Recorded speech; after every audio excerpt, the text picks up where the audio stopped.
We're going to go over my 10 top tips for beginners in pyrography, with my number 1 being the most important.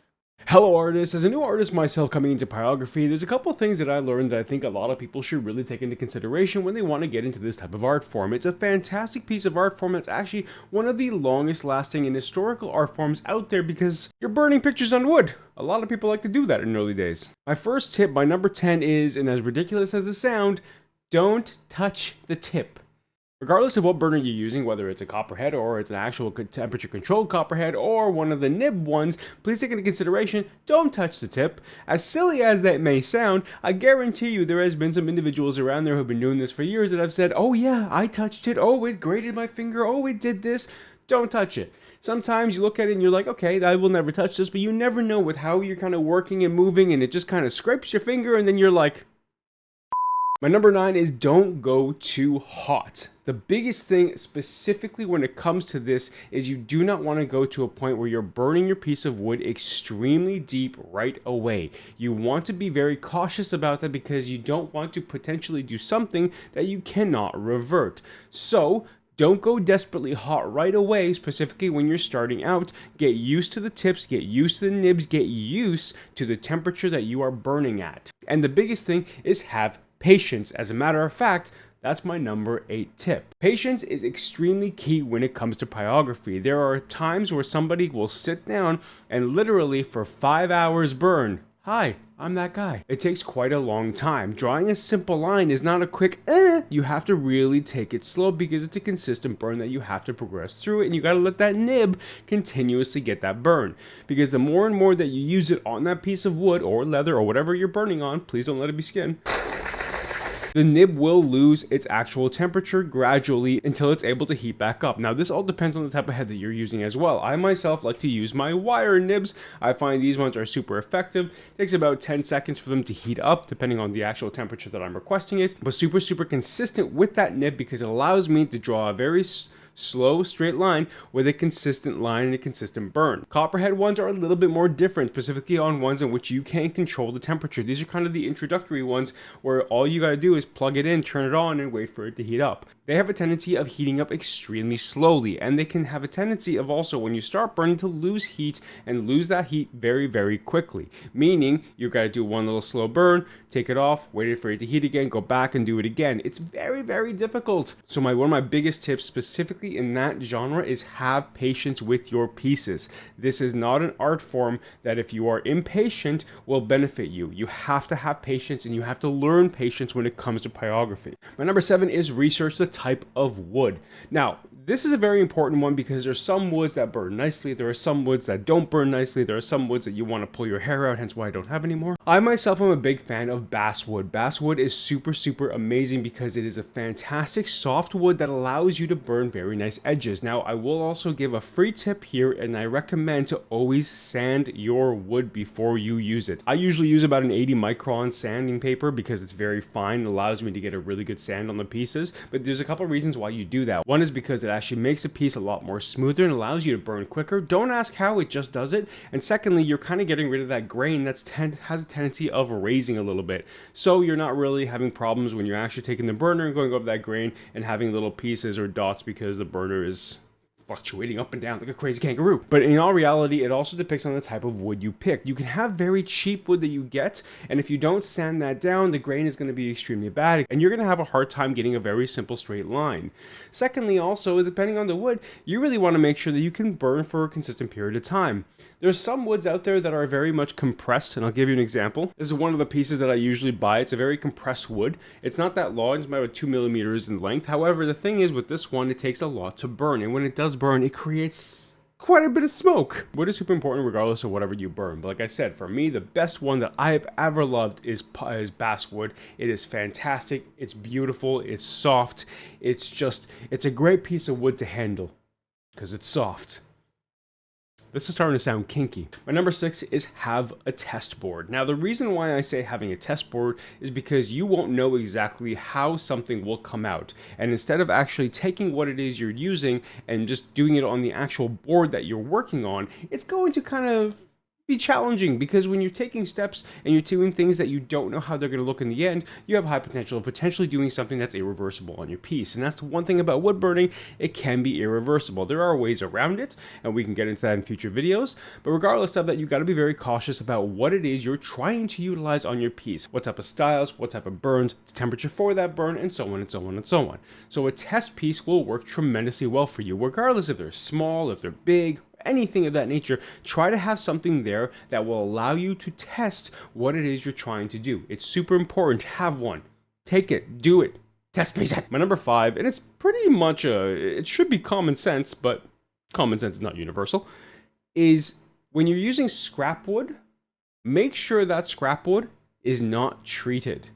A lot of people will have a tendency of using wood that is already treated. The problem is when you're starting to burn that, you're burning chemicals that you at times will be inhaling. So be very, very cautious about that.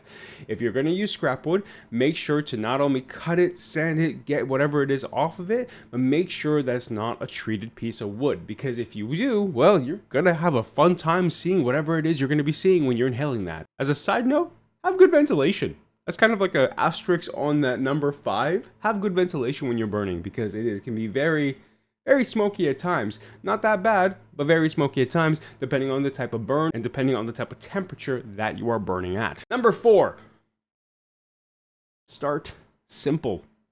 There are so many fantastic pyrographers, wood burners out there. Their art is very unique. They're very detailed. You see a lot of them and you're like, my God, I would love to get that shade. My God, I would love to do that. I gotta do that. I gotta do this. I wanna try this. I wanna do that. The problem is when you do that, you have a tendency of maybe not achieving what it is that they've achieved after their years of expertise, and you kind of get demotivated.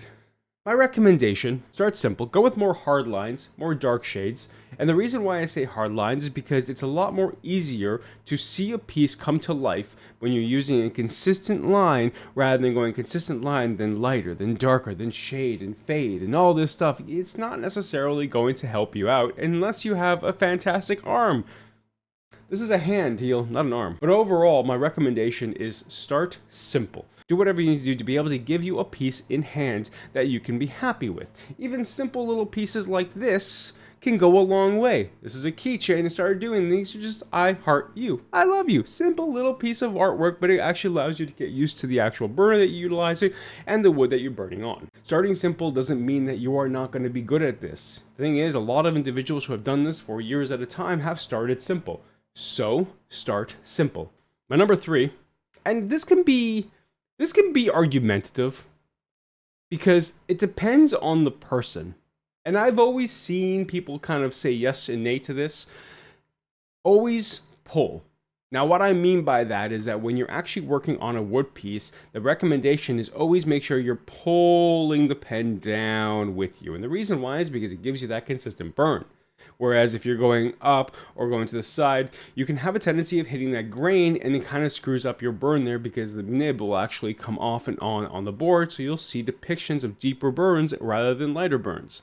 So I always like to pull because a pull will give you more of a consistent feel with your actual wood piece. Not only that, but it'll give you a consistent feel with the pen that you're utilizing, whether it's a copperhead or a nib.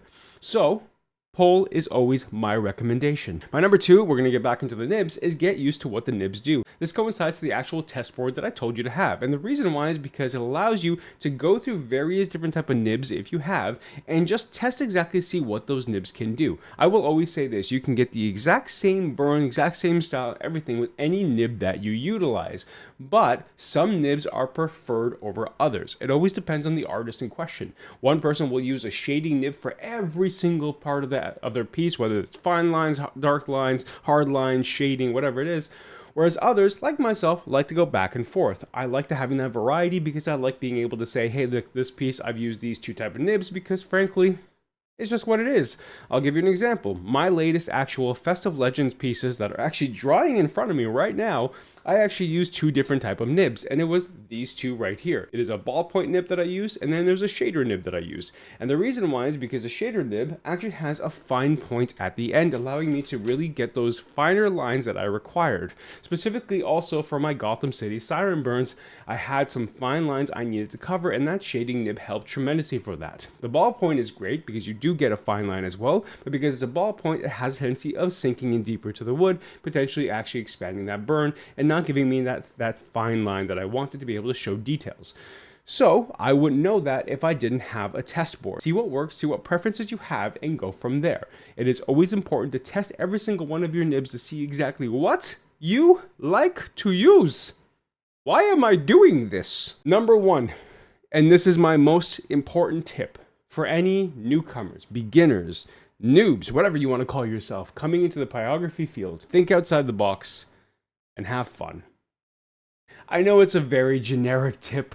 I know you're like, dude, everyone always says that. How is that going to help me? I can't think outside the box. It doesn't matter what it is you want to burn. If you are trying to start getting into this profession, if you're trying to actually start getting into this style because you would like to see where this can go for you, just try anything.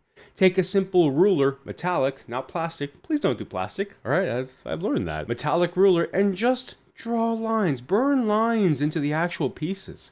Try to do something that's different. Try to do something that's more unique. Everyone's art style is always different. So think outside the box. If you're a creative individual, you have that mentality and that ability to say, hey, listen, here's a line. Let's do this with it. And if you don't, that's perfectly fine. If you're like, I like this line, that's great. Test it out. Try new things. See how this works for you. Pyrography is not going to be for everyone because there's different type of factors in the artwork that is going to be a little bit unappealing for most individuals. Specifically, and the biggest one is that patience factor. But if you give it time, if you give it the ability, and if you give it the opportunity to try different things out, you may never know that this is something that you may fall in love with. As a matter of fact, that was kind of me. I wasn't a big fan of pyrography until I started doing it, and then all of a sudden I'm like, hey, I actually enjoy this, and I have a natural gift to be able to actually make some pretty nice stuff. As a matter of fact, if you want to hear a bit about my journey, watch this video right there. It'll tell you exactly where I've come from, what I've done for the last 10 years in digital content to where I am right now making physical items. So please do me a favor. If you like this video, give me a thumbs up and a subscribe to the channel as we will be covering more pyrography videos, and leave a comment down below if this is an art form that you were interested in trying. I would love to get more videos out of pyrography, so if you guys want me to cover anything specific, let me know, or if you have any ideas of a burn that you'd like to watch live, because we do also live stream here on YouTube and on Twitch at HealPleaseHeal, do me a favor, let me know in the comments. Thank you so much for watching, and from me to you, make sure to heal, please heal, and keep burning.